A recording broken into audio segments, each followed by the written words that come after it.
여성의 경제적, 사회적 지위가 높아지면서 우리나라 여성 고용률이 지속적으로 증가하고 있는데요.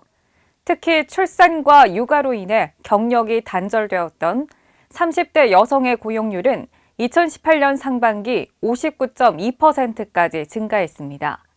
정부가 육아휴직과 같은 모성보호제도의 사각지대를 해소하고 일과 생활의 균형을 지원하기 위한 정부 지원제도를 개설했기 때문인데요. 저희 한국경영원에서 안내해드리는 다양한 정부 지원제도를 통해 출산과 육아로 인한 부담을 줄여보시길 바랍니다. 여성 근로자의 건강 보호와 태아의 순조로운 발육을 위해서 출산 전과 출산 후를 통해 최소한의 보호 휴가를 부여하고자 출산 전후 휴가를 도입해 실시하고 있는데요. 출산 전후 휴가에 대해 알아보도록 하겠습니다. 출산 전후 휴가의 대상자는 출산을 앞둔 임신 중인 근로자입니다. 근속기간, 근로 형태, 직종 등에 관계없이 출산 전후 휴가를 부여해야 하는데요. 출산 전후 휴가는 근로자의 신청 등에 대한 언급이 없는 강행 규정이므로 근로자가 출산 전후 휴가를 포기했다 하더라도 사업주가 출산 전후 휴가를 부여하지 않았다면 근로기준법 위반이 되므로 주의 바랍니다. 사업주는 임신 중인 여성 근로자에게 출산 전과 출산 후를 통해 90일의 출산 전후 휴가를 주어야 하며 반드시 출산 후에는 45일 이상을 주어야 합니다. 다태아를 임신한 근로자에게는 120일의 휴가가 주어집니다. 출산 전후 휴가 90일 중 최초 60일은 유급이므로 사업주는 근로자에게 임금을 지급해야 합니다. 우선 지원 대상 기업은 최초 60일에 대해 국가에서 출산 전후 휴가 급여를 최대 160만 원 한도로 지원받을 수 있으며 통상 임금 기준으로 나머지 차액은 회사에서 지급해야 합니다. 60일 이후에는 사업주는 차액을 지급할 의무는 없으며 고용센터에서 월 160만 원 한도로 급여를 지급받게 됩니다.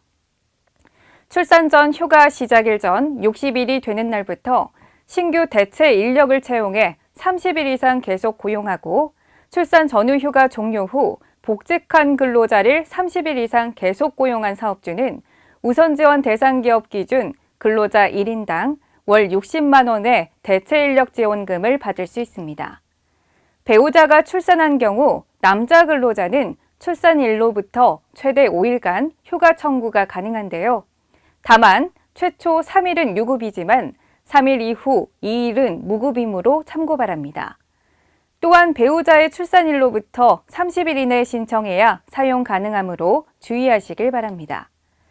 근로자는 휴가를 시작한 날 이후 1개월부터 휴가가 끝난 날 이후 12개월 이내 30일 단위로 출산 전후 휴가 급여 신청이 가능하며 출산 전후 휴가 종료일부터 12개월 이내에 신청하지 않을 경우에는 출산 전후 휴가 급여를 받을 수 없습니다.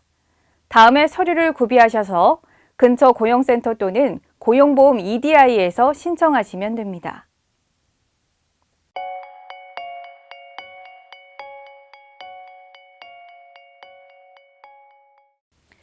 지금까지 출산 전후 휴가에 대해 알아보았는데요.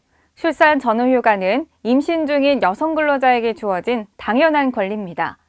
그럼에도 제도를 이용하지 못하고 출산 전후에 직장을 그만두는 여성 근로자들이 많습니다. 출산 전후 휴가에 대한 인식 변화 및 사회적 노력을 통해 여성 근로자가 일과 출산 중 태기를 해야 하는 일이 없어지길 바랍니다.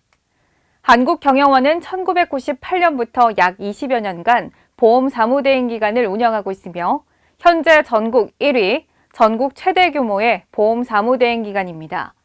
2018년 8월 기준 38,568개 사업장에 4대 보험 업무를 위탁받아 처리하고 있습니다. 한국경영원에 위탁하시면 전문 사회보험사와의 1:1 상담을 통해 4대 보험을 체계적으로 관리하실 수 있으며 정부 지원금 제도에 대해 안내받으실 수 있습니다. 특히 30인 미만 사업장은 무료로 대행하실 수 있습니다. 그럼 다음 이 시간에는 육아휴직에 대한 내용으로 찾아뵙겠습니다. 아래쪽의 구독을 클릭하셔서 사업장에 유익한 정부 지원 제도에 대해 계속해서 시청해 보시길 바랍니다. 시청해 주셔서 감사합니다.